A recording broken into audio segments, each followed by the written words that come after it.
Hello everyone to Oliveboard MBA exams. Today we are going to decode XAT 22 Decision Making. We are going to focus on the pattern, the expected cutoff and the strategy to ace the section. All these three things would be covered in this session. So starting with the same, we have components of decision making that has three main parts. So all the aspirants who are seriously looking out to score a good score in decision making and at most importance to clear the cutoff, you need to take care of these three components. The first one is choices, the second one is alternatives, and the third one is objective. We'll deal all three of them one by one. So coming to the first point, that is choices. So it is the art of choosing the best solution from multiple alternatives. So you might be presented with 3 to 4 situations wherein the one situation has the best option as compared out of the 4. The second one is alternatives. So it is like choosing the best one out of the two most closest options. So again, therein you need a little bit of practice of previous year questions that have come in the exam, or you can also resort to taking mocks that are available online for practicing this. The third and the most important one around which most of the XAT decision making questions are based is the objective part.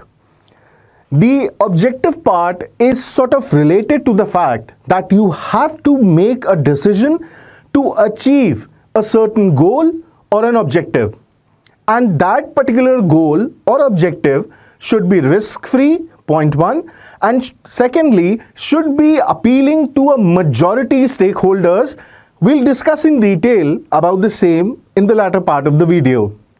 Now coming back to the third most important part of XAT decision making, that is strategy to solve decision making questions. So whenever you are attempting a decision making question, you need a core strategy to sort of understand that question and thereafter mark the right option. So the first component of the same is identification of stakeholders. It's very important to scan the passage in a manner that you are able to identify the stakeholders that are being talked about in that passage. The second one is analyze the problem statement.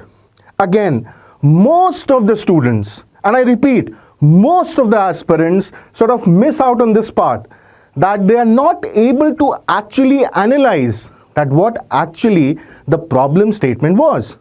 So they are not able to mark the right option. Viewpoints of multiple stakeholders should be taken into account when you are considering the problem statement. Say for example, if a problem statement involves 4 to 5 stakeholders and you are going to mark the right option, then you should mark an option that has at least the profit of 3 stakeholders out of 5. Now the third part is somewhere related to the second one, that is selection of option.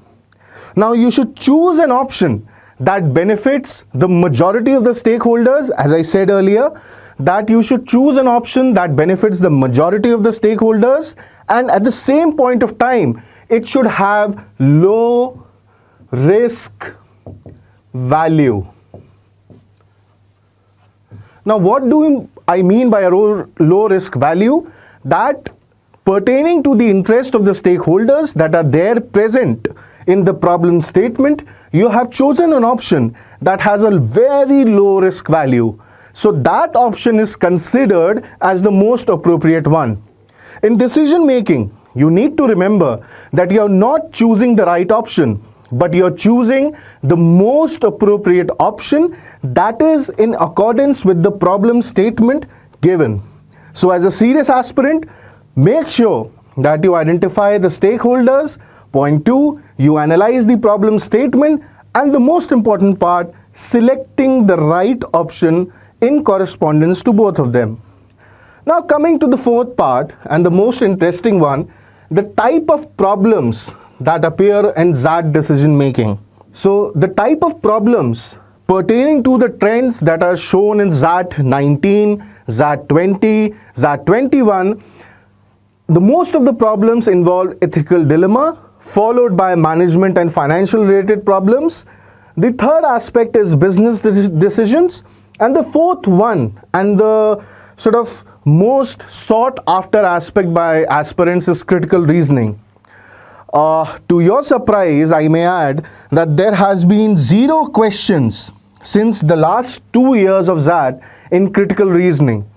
The majority of the questions are being sort of targeted through ethical dilemma, through management and business decisions. So it's very important for you to analyze that this is the most important topic, followed by this, followed by this.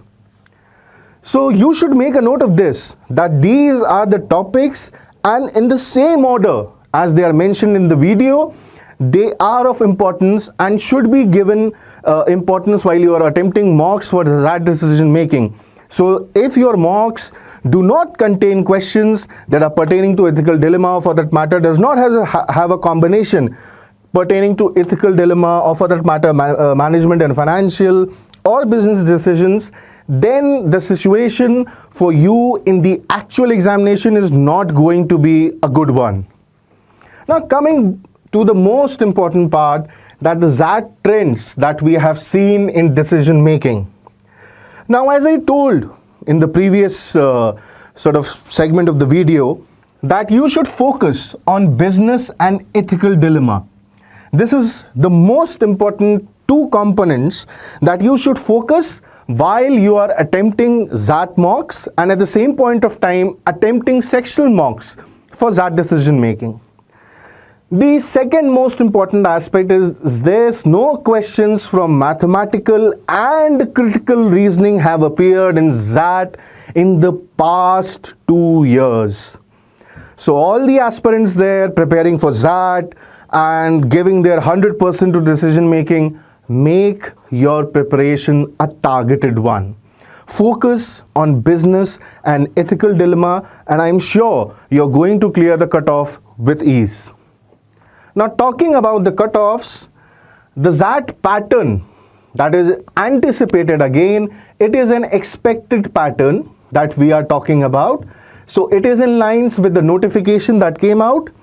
So 21 questions are expected in XAT, out of which the pattern is going to be a combination of 7 questions in 3 sets. So roughly there will be 3 passages, out of which you would have 7 questions in which you have to deal with XAT decision making.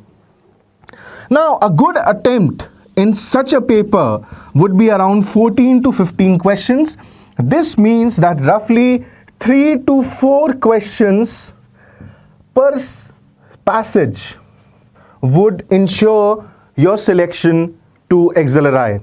So you must ensure that it is not mandatory to firstly get all the questions correct, and secondly, you should target 14 to 15 questions in terms of accuracy to get them correct.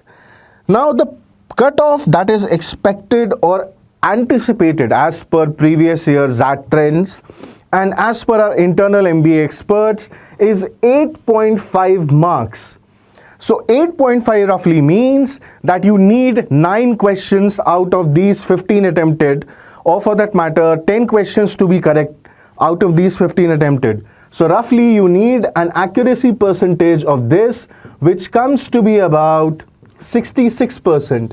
So you only need 66% of accuracy to clear the cutoff with ease in XAT decision making. But your preparation should be targeted, your preparation should be focused on business and ethical dilemma, your preparation should involve taking XAT decision mocks that are closest to the actual examination. Now talking about mocks, we come to the aspect of XAT decision making. What should you do right now? With less than 2 weeks away, what should be as an aspirant's strategy to deal with decision making? Practice the previous year questions of XAT decision making. This is the most quintessential advice that I've given to all the aspirants who have inboxed me in context of preparing for XAT decision making. The second one and the most important one, but again, it is a rarely find thing, that you need to attempt mocks that are closest to the actual XAT. If I say that it is closest to actual XAT, I mean that the question level, the difficulty level, and the accuracy check 1, 2, and 3 should be in place to help you to eventually realize that what are the scores that you are gaining in the mocks, and ultimately on the D-Day you are able to handle the unexpected type of questions. Which brings me to the fourth and the most important part is XAT 22 test series for serious aspirants like you. If you've watched the video till now, you have already beaten 90% of your competition. You need a XAT 22 test series that is closest to the actual XAT exam, and at the same point of time, being closest to the XAT exam and gives you an analysis and feedback that is going to improve your score in the coming 10 days. So let me explain you what actually is this XAT 22 test series and why did I said that you have already beaten your 90% of the competition. This XAT test series contains 10 XAT mocks and additional 10 XAT decision making mocks which are of high level. So these 10 decision making mocks are given to you in addition to the 10 XAT mocks that we have. These decision making mocks are being designed by our in-house XAT toppers. So they understand the pool of questions, the difficulty level, the mix-up of questions to be very honest, and how to blend the topics in a manner that it becomes a question of decision making. As I mentioned here, the pool of questions are designed by XAT 100 percentilers. Our esteemed faculty, Blossom Ganesh, is an XLRI pass out. She takes care of the VARC part here. And most importantly, some of the questions that are being suggested by her were the similar type of questions were being asked in XAT Decision Making 2021 as well. So we have faculties like her who have designed these pool of questions. So whatever questions you are finding in mocks, whatever questions you see in decision making is somewhere gonna be very, very, very similar to the actual XAT examination. So if you have watched the video till now, I hope it gives you a value addition. I hope that it helps you in preparation. And if you've liked the video, please hit the bell icon, please subscribe the channel so that our YouTube Baba is happy, and it helps us to provide more resources, shortcuts and tips for you. See you in the next class and happy learning.